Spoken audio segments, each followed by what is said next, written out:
Alors, correction de l'exercice 2, toujours sur les statistiques.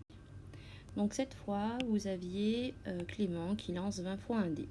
Il obtient les faces ci-dessous. Donc là, vous avez les 20 faces obtenues.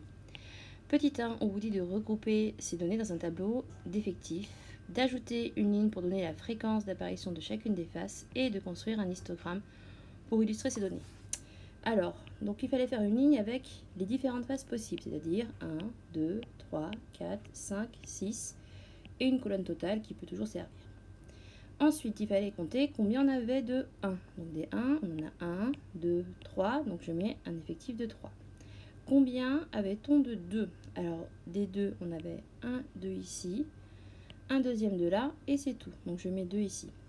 Les 3, on avait 1, 2, 3 et 4. Donc 4, etc., etc. pour les autres faces. Et donc le total devait faire 20. Si vous ne vous êtes pas trompé, on vous a bien dit que c'était 20 lancés.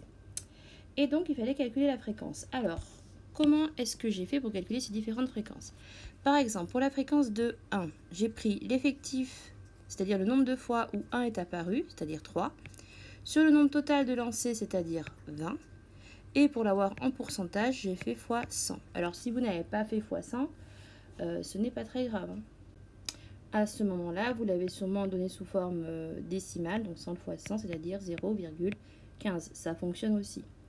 Par exemple, pour l'effectif de 4, pour la fréquence de 4, eh bien j'ai fait l'effectif de 4, c'est-à-dire 5, divisé par le nombre de lancers, c'est-à-dire 20, fois 100, pour l'avoir en pourcent, et donc ça fait 25.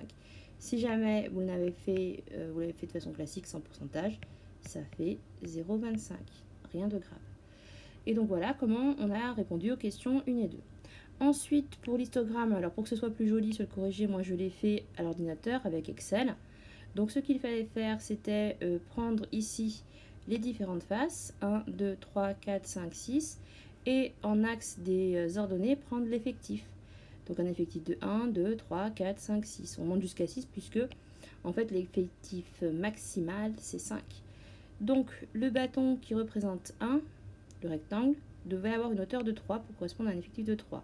Celui pour la phase 2, effectif de 2. Celui pour la phase 3, effectif de 4. Celui pour la phase 4, effectif de 5. Celui pour la phase 5, effectif de 2. Et enfin celui pour la phase 6, effectif de 4.